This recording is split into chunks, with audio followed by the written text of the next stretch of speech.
There we go.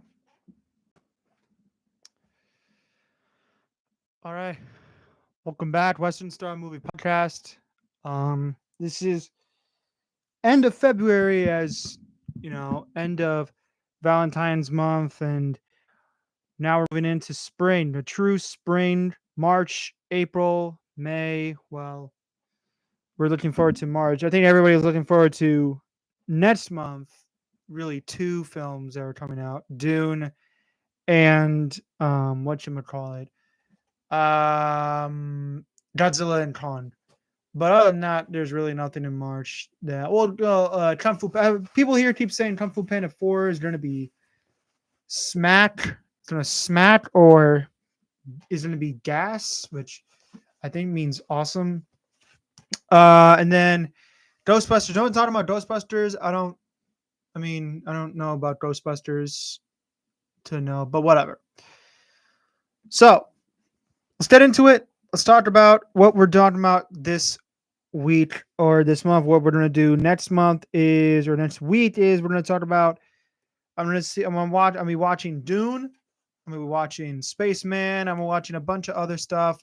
We're gonna slim through this, but what we're going to talk about is the best worst movies of February.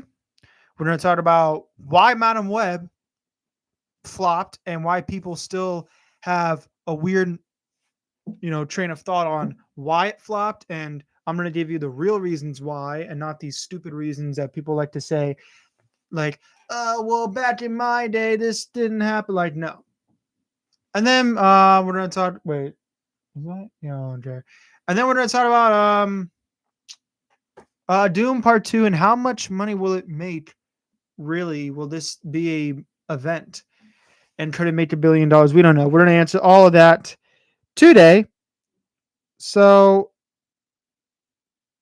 let's get the list out here, shall we, for the movies of the month.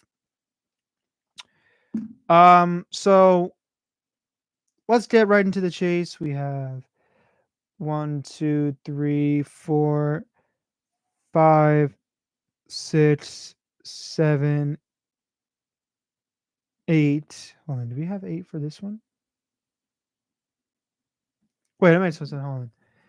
1, 2, 3, 4, 5, 6, 7, 8. No, wait, which one am I forgetting? I'm forgetting the other one. Okay. So 1, 2, 3, 4, 5, 6, 7, 8, 9. All right, 9 movies. So we got 9 official movies to rank. Let's get into it. Let's start out with the obvious pick. Let's start with what everybody wants to know. And what was the worst movie of the month? Well, clearly everybody's going to think, oh, Madam Web is the worst movie of the month. And you are right. You are right. Madam Web is the worst movie of the month. And we're going to get into Madam Web in a little bit after this segment. But Madam Web is officially and objectively, it's the worst movie of the month. There's no exception. You can't go under it. You can't go over it. You can't go through it. It's the worst movie of the month, because Sony, they're a bunch of morons. They think we're gonna take the character that maybe some people like from the comics, or some people know from the show or the comics, and say we're gonna make a movie without Spider-Man, and keeping them in this Spider-Man universe. It doesn't work. You want to do a villain story? Go ahead, do it, but don't make it as bad as this. I mean, and people thought Morbius was bad, but you look at it now, this makes Morbius look like a freaking masterpiece. I don't even. It's just like there's no exception. There's no excuse. Really, there's no excuse. Um, this is objectively the worst movie of the year. I mean, everything about this movie did not work for me. I think the characters are unlikable and they're stupid. You get to the performances, even the performances feel stilted, and the line delivery of some of these characters, it's just awful.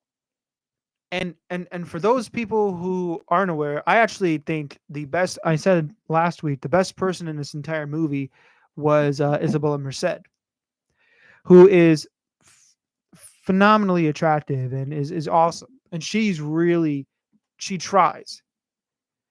And Sydney Sweeney plays a nerd, but like the line delivery, it's just bad. And Dakota Johnson did not try. I don't care what anybody says, like they're making excuses for Dakota Johnson. Oh, Dakota Johnson's a good actress. Dakota Johnson did not try. And she even knew through the press, like, well, this movie's gonna flop, this movie's gonna suck, but I'm gonna embrace it. Like you can tell she was not into it. The villain was laughable. I mean, honestly, the worst villain I've ever seen in a superhero movie ever.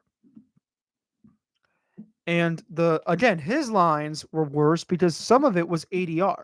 And you can tell it was all ADR. Then you get into the superhero stuff, and the superhero stuff is very, I would say it's non-existent. It's non-existent. There's no superhero stuff that's entertaining. There's no superhero stuff that's awesome. None of it works. And I think the issue really that I have with this movie in particular is the fact that, look, you're making, you want to make this type of movie, go ahead, but if you want to make it, give us good writers, good directors that actually will care about making a movie. This is the first time this director, S.J. Clarkson, has directed her feature film. This is actually her first ever time doing anything directing wise outside of television. Known for a TV background. And you can say, like, some of her work is like, oh, that's interesting. Too bad they couldn't put it on film because it's not directed good. It's not written good. It's not edited good. It's not shot good. None of it. It makes Morbius, like I said, look like a masterpiece. And Morbius was bad enough. So, bottom of the barrel. It's the bottom of the barrel when it comes to movies. You know, the expectations are low. The trailer and marketing don't prove it anyway. And it comes out and it bombs. Flops. Like, this could put Craven and Venom 3 in jeopardy. So, make a better movie, Sony. Try. Like, come on. All right. Next up, number, what is it? Number 8. Number 8 is Mia Culpa. Not to be confused with Culpa Mia from last year, which was another train wreck. But this one, it's interesting. What is this movie? Well, it's directed, written, and produced by Tyler Perry. And I had nothing better to do. I rewatched Tenet in theaters last Friday. So I was like, you know what? I'm pretty much caught up. And then I see this movie. I'm like, oh, fine. I'll do it. And man, I was bored. If you want, like, the thing about this movie is that I think a lot of people have a problem with how Tyler Perry makes his movies, because some people say they're bad movies, but they act like comedies because they're so hilarious in the way they're executed, written, and directed. Like, this movie is really bad when it comes to that, and it's a complete failure. But you can't deny the fact that the movie actually becomes an intentional comedy. Like, it becomes an intentional comedy at a point, and you know, it just, none of it is warranted. Like, you watch the film, you watch it, and you're like, this is just this is a boring movie. I've seen this type of genre before millions of times. I haven't, but I know that there are other movies out there from Tyler Perry that have acted like the same. You have some person who's like a professional business or lawyer or whatever, helping out a criminal. They start to be in love with each other. It's just like, you've seen this before. There's nothing new. And I won't lie, It's entertaining in a bad way. Like, it's bad. And then you get to the whole like reveal of what happens. First of all, virtually nobody in this movie, I think except for 3 people, know how to give good performances. Um, there's Kelly Rowland, who's in this movie, who's a lawyer who helps out with this guy played by Trevante Rhodes, who is accused of killing his girlfriend, who paints. They kind of fall in love. They get seductive, and you've seen this before. But she has a husband, and it's like, oh, you're behind my back, and so you've seen this type of movie done. And the twist of this movie makes no sense, and it's so stupid that there's a stepmother with cancer, who, by the way, is an awful performance. It's an awful, awful performance, combined with the twist of like the villains turning all like maniac, and like all of a sudden they need to stab people, and it's just so bad. And then you get to like what I would say is like the dumbest, where like the final 20 minute, like the final 10 minutes are just like really horribly executed, but again, it's hilarious in a way where people are crashing into things and people are getting flown out of cars and like just thrown. It's so dumb. It's a stupid story. And also do not bore me with a story that's like this long. The movie's 2 hours. Exactly 2 hours. But it's an hour and 55, I think, with credits. It's so bad. It's so bad. I wouldn't recommend it, but again, there will be an audience that will like this movie or not, because maybe the twist is like, it's so stupid. The twist is so stupid. But whatever. That's my opinion. That's number 8. Number 7 is, unfortunately, Argylle. Man, this movie, man, it's not good. I was excited because Matthew Vaughn is a good director. When he makes good movies, he makes good movies. When he makes bad movies, it's clear and you can see it. I am so confused and so distraught over the fact that that's weird. Whatever. But I'm so distraught that we have a director that in the past couple of years now, like ever since Golden Circle, Kingsman: The Golden Circle, hasn't made a smash hit. Like The King's Man, but really you get into you get to like recently now, he's spending all this money on these movies, and again, it's an Apple TV movie, so it's going to be like $200 million because the casting is so big and grand. Great cast. And I talked about this in my review of Argylle. It's like there's so much in this movie that I like, but then the rest of it, and like as soon as they start to do something really cool and good, it's like, oh, I like that, and then they just do something so freaking stupid. Like this movie is actively trying to be dumb, and I don't know if that's what Matthew Vaughn intentionally wanted, but it hasn't even crossed $100 million worldwide.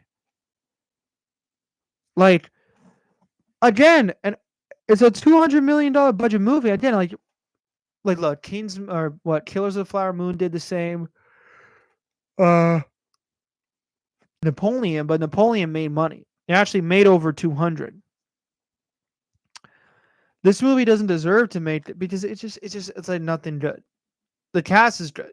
There's chemistry there between Bryce Dallas Howard and Sam Rockwell. I do like it, but the problem I have with these types of movies, these action movies, is that they go too over the top, and at a point, it's like dial it back. I would say like I did in my review. The first act of this movie is like Kingsman 1. Good, over the top, but not too over the top. Acts 2 and 3 are like the worst Kingsman, where it goes way over the top and it doesn't know when to stop. So that's number 7. Number 6, we have, what is it? What did I have put in number 6? I forgot. Number 6 is new film, Upgraded. This is a Amazon Prime original film about Camila Mendes, who plays Ava Santos, who is like in the um, industry of business. I would say, I don't know. What is it? Business. I mean, I just came out from the career fair, which, by the way, let me just. Yeah, it's still going on. I think it ends at like 16 minutes. Yeah, but shout out to whoever the person was at the front desk that day. That was talking. That was really nice. Who had blonde hair. I know her name now, because she was at the front, standing people's ID. What was her name? Ali. I think her name was Ali. She's in finance. She's shout out to her. Just because, why not? But going back to Upgraded, so this woman, she works for this boss who's kind of an a-hole, and she has 2 assistants, but she knows it. So she goes to London and she meets this guy who apparently thinks she's the boss of the company, and so she meets his family. They're famous too, and there's romance in there, but a little bit of business and stuff. And so there's a lot of mixture. And that's kind of the thing I said about this one. I haven't reviewed it yet because I just watched it today before I came here. This is a very mixed film where there's parts of it that are actually fine. They're not terrible, but then there's parts that are just like, I don't like that. And I think we've seen that before, but I don't get it. It's a rom-com that definitely follows the same rules. But there's some things in this movie that they do good, that they're like, oh, that's different, that's unique, and I like it. Problem is, they do a lot of things that I don't like. For instance, they do a lot of very similar tropes that you've seen a million times. And there's characters in here that are just like, why are you here? Why are you in this movie? You're so much better. I do like Camila Mendes is good in the movie, and I liked her ever since Riverdale, or I should say, let me rephrase that. I liked her in the first 4 seasons of Riverdale before it went so damn stupid, and it ended on like the weirdest note possible, which I haven't seen the last seasons, and I don't intend to because it's so stupid. But I liked her in that movie. Um, I forget what else she was in. Do Revenge, which is I thought was gonna suck. Is awesome. It's actually a good movie. It came out in 2022 on Netflix with her and Maya Hawke. So she's good at leading movies, and she's actually really done this film. The problem is a lot of the surrounding cast around her is very low. Marissa Tomei, I think, plays this like villain, this really a-hole-ish boss, really awkwardly. Like in a way, it feels off. Feels off, and I don't like it. I don't know. She annoyed me, as well as her 2 assistants. Well,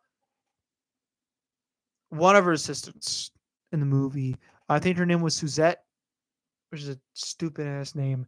She was bad in the movie. Like there's people in this movie that come in here that are just really bad, but I won't. I can't expect that from these types of rom coms where half the cast is like unrecognizable people that I don't know that are in other projects that I haven't watched.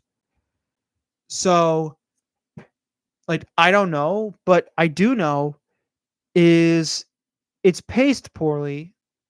There's this whole side plot with her trying to buy or trying to live out of her sister's room or her house. But I won't lie, there's things about this movie that I was like, I was fine with it. The romance between her and Archie Otts, I think her name is, I thought was pretty good. I just it's a story that we've seen a million times. And I do think some of the performances are good, some of them are bad. Story's fine, but it's just it works. It's weird. So I give this. I haven't reviewed this yet. Oh, by the way, Mia Culp, I gave that a D. This one I give a C. It's fine. It's the best way I can describe it. Now, next up, number 5, The Tiger's Apprentice. I did this review, and I will say it again. It's another movie where I think if you've seen this type of genre where you have this kid from high school, he's a nobody, he gets bullied, and so all of a sudden, he's like, his family has a secret, and there's this person who helps protect him, and then he is like the last of his kind of like this long run of heroes, and he's like, I don't know if I can do it, and then it's like you have the ability to do it, and so you can do any. It's like an animated. It's like that typical underdog story you've seen a million times. Again, like some of these movies have very predictable stories, which is shocking. But going back to that, I do like the animation style in this movie. I like that it wasn't like the actors and the voice actors were phoned in. They were actually kind of doing well. Michelle Yeoh. Every time Michelle Yeoh's in a movie, she's great in it. She's awesome. She knows how to act. Um, I would say the performances, like I said, are good. I think the animation saw and the action sequences of the ones that they have are good. I think the issue I have with this movie is the fact that there's a lack of it and it's very familiar. Also, it's it like zooms so fast. So like by the time you watch it and you're like, ow, hold on, how did I do that? Like that. It's right there. It's done. So you like from point A to point B to point C to point D and then Z. Like it's right there. You're done with the movie. So it's very short. It's tightly paced. It's like with credits, it's an hour and 24. So this movie is like an hour and 15 minutes, which if you technically calculate that runtime, you can finish this movie the same amount of time you can finish a actual course here at Iona. That's how it is. Including another movie that I've seen, which we're going to get into a little bit. But like I said, it's a movie you've seen before, but I do think that with this film in particular,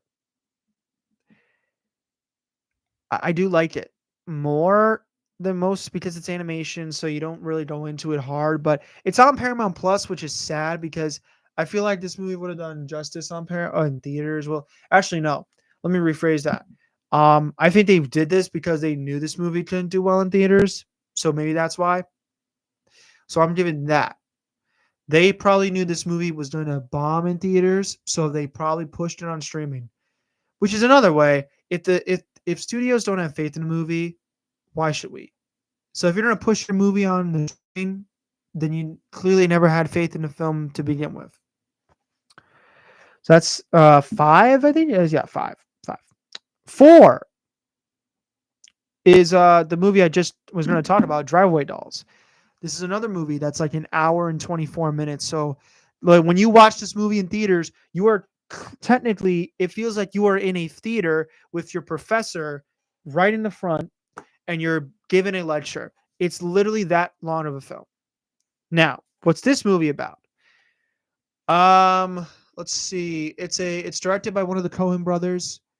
It's written by Trisha Cook, and it's about these girls that go on a business, they're going on a trip to Tallahassee, and they want to kind of get away from whatever it is, which whatever what they do or what one of the characters actually does.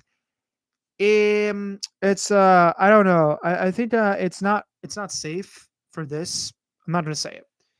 So what they do is they go to Tallahassee and they picked up a car, so they're drive away. So like you pick up a car and you deliver it to the location that is it.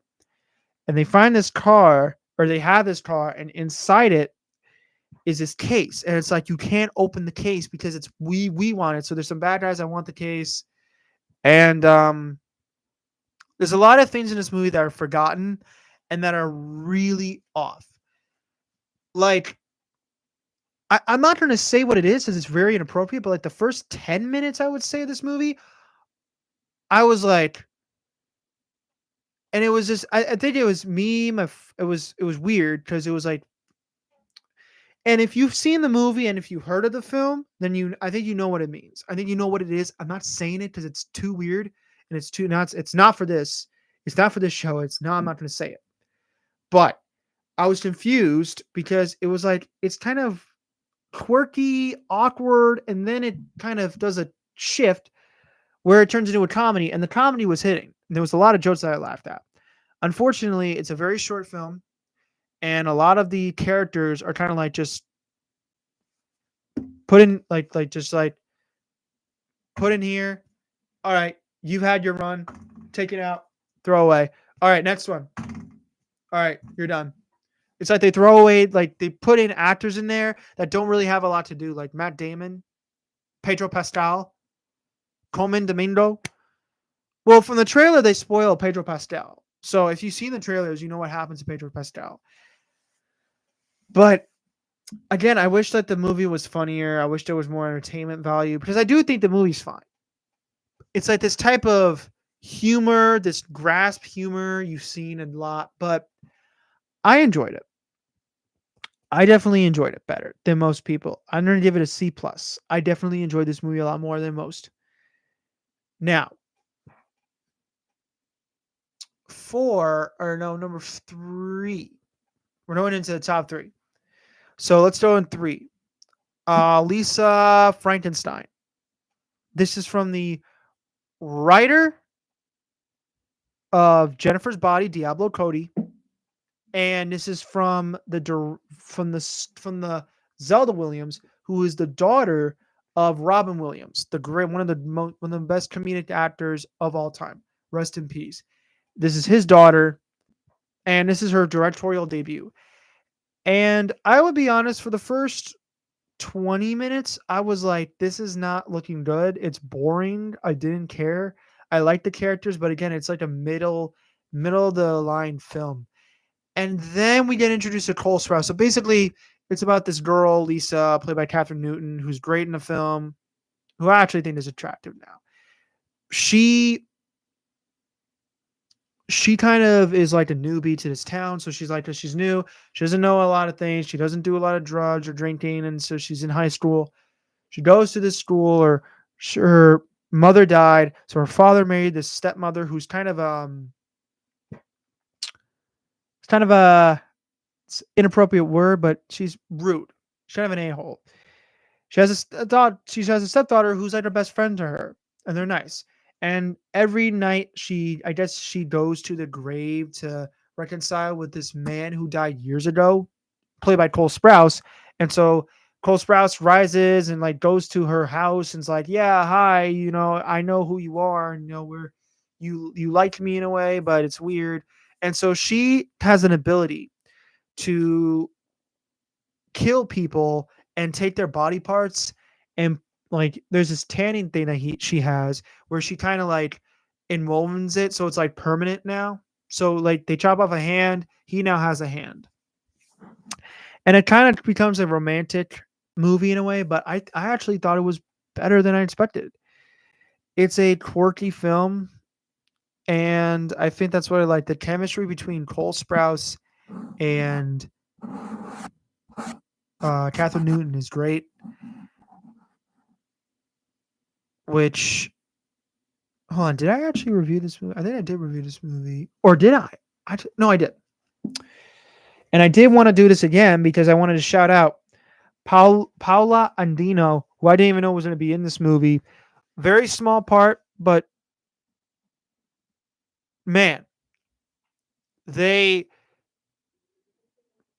I watched Every Which Way a couple of months ago, and I just thought of that, or I actually watched it like weeks ago. So I remember that nostalgia, and I remember seeing her face, and that was good.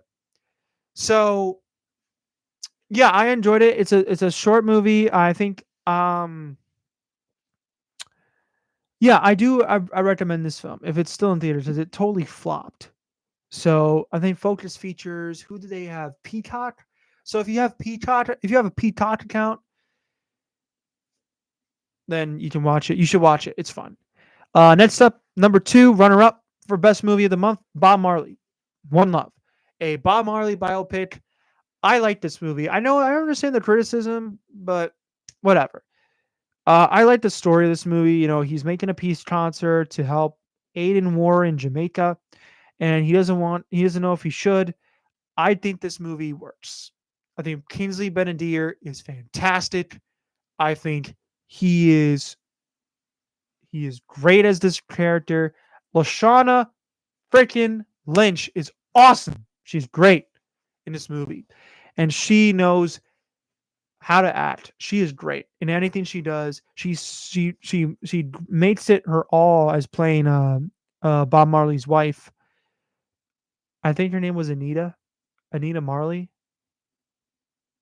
Anita Marley, like a martini. I don't know. Is a Marley a drink? No, it's Bob. No, it's a Marley. Is a roller coaster or no roller coaster motorcycle? I don't know. But I do like this movie. I do. I think the performances are good. It's tightly worse paced than some of the other movies because it's very like it's an hour and 46, but it feels like 2 hours. So it's very like slow and they go through the scenes like very slow, sluggish. So it definitely struggles in that department. Also, they skim over a lot of the things. It's not like a professional biopic where it's like, oh, he was born like this and had to go through this, and now he is who he is now. It's not. So he kind of established he's a singer, Bob Marley, who he is, but they kind of flash back to moments where they do have that, where they do say like what you want to be when you grow up, like the journey to him becoming the singer. So yeah, I do appreciate that. And I do think this movie and it made a lot of money because people like this character this artist, Bob Marley, they want to see what it is. So yeah, I do appreciate what they did and I absolutely enjoyed this film. But shockingly enough, my number one film of the month isn't even a film I like or it isn't even a film I love. It's just a good movie. And that's Orion in the Dark. I give a B to that. So this movie,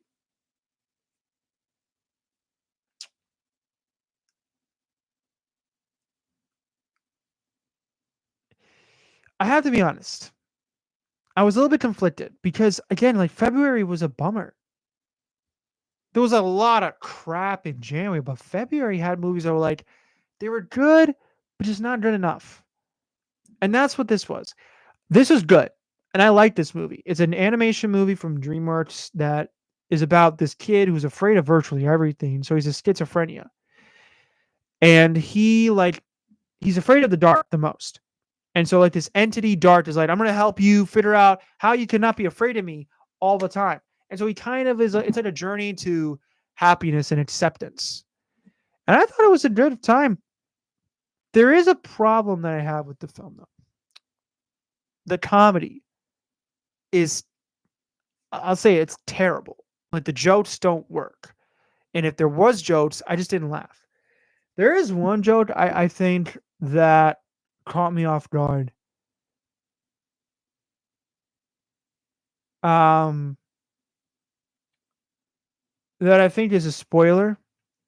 So I'm not going to spoil it, but there's a part of the movie that happens towards the end of the film, and it feels like it's its own movie. It feels like a sequel to a film, and I was just like, "This is weird." Um, but I do appreciate what they did. I do appreciate what they did for this movie. I do like it. Um, yeah, so I do accept it. I do think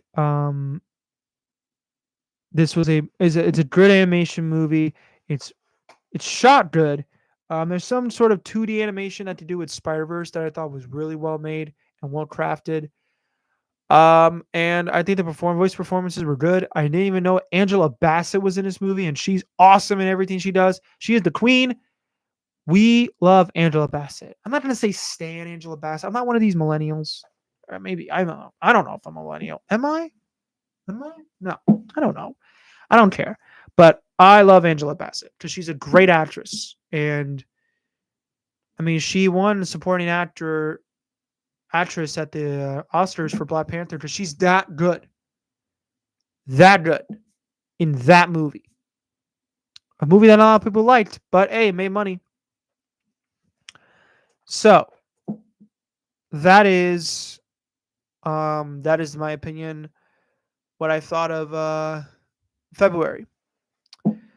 But we're gonna go back like way back because we gotta talk about Madam Web. Because there's now a conversation out there of like some people saying that Madam Web, you know, there's these reasons why Madam Web because this happened or it's because this happened. So recently, I'm gonna try to pull it up before I even. I don't want something blasting. So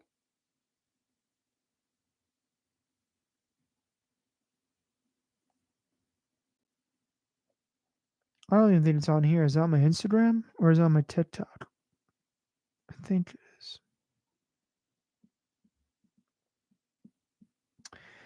Um,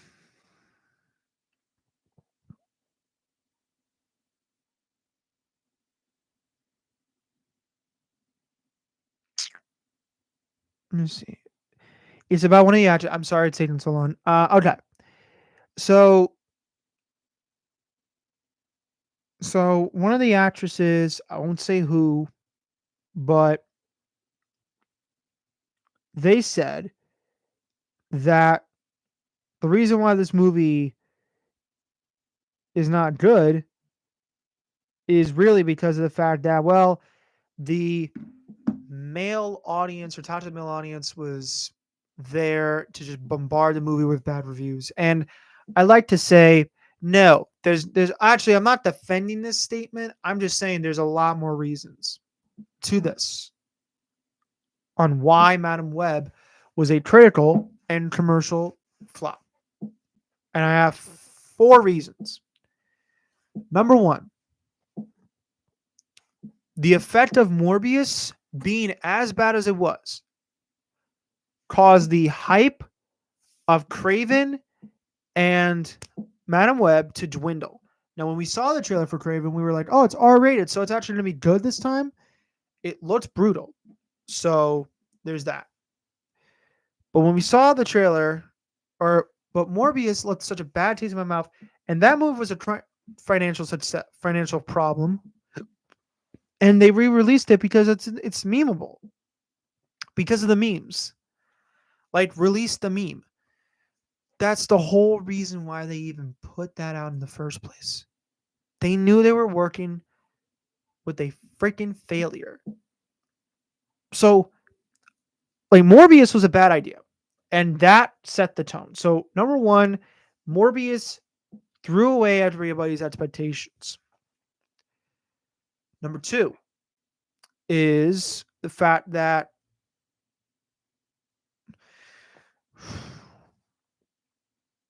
it's just marketing.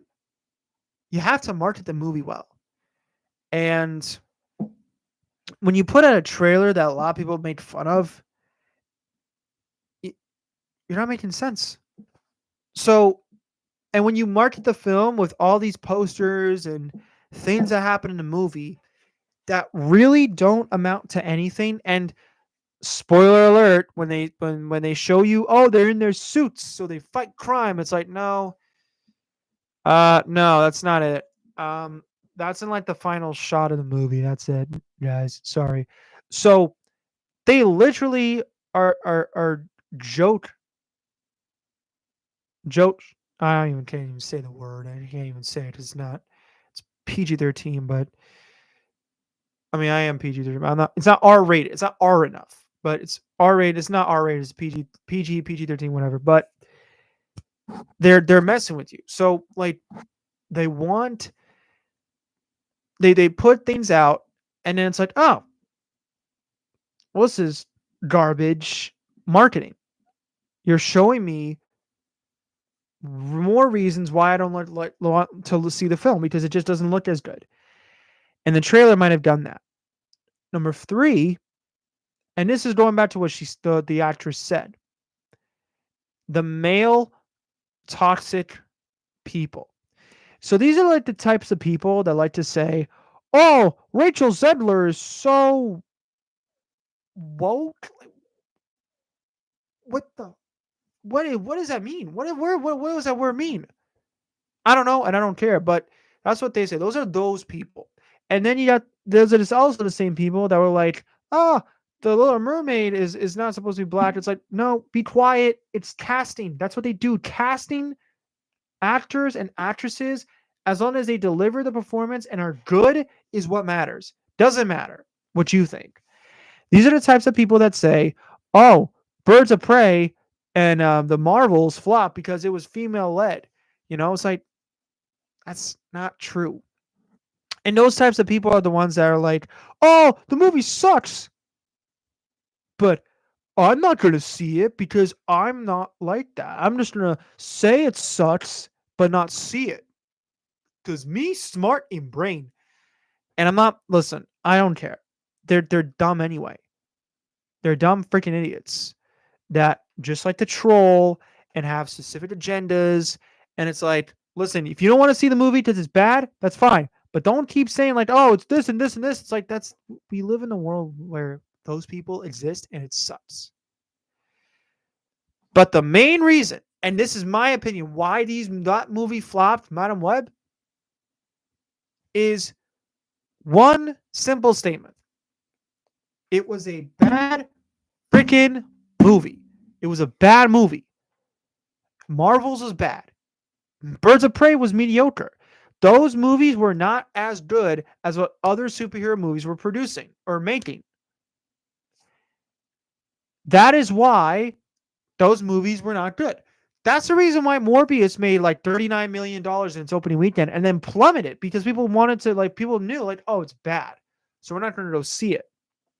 That's the problem. It's because they didn't make a good film. They didn't make good movies. If they were good, people would go on and see them. Like Guardians 3. Guardians 3 was a good movie. Everybody thought Marvel was dead. It ended up being a good movie. It made a lot of money. Ant-Man and the Wasp: Quantumania wasn't really a good movie.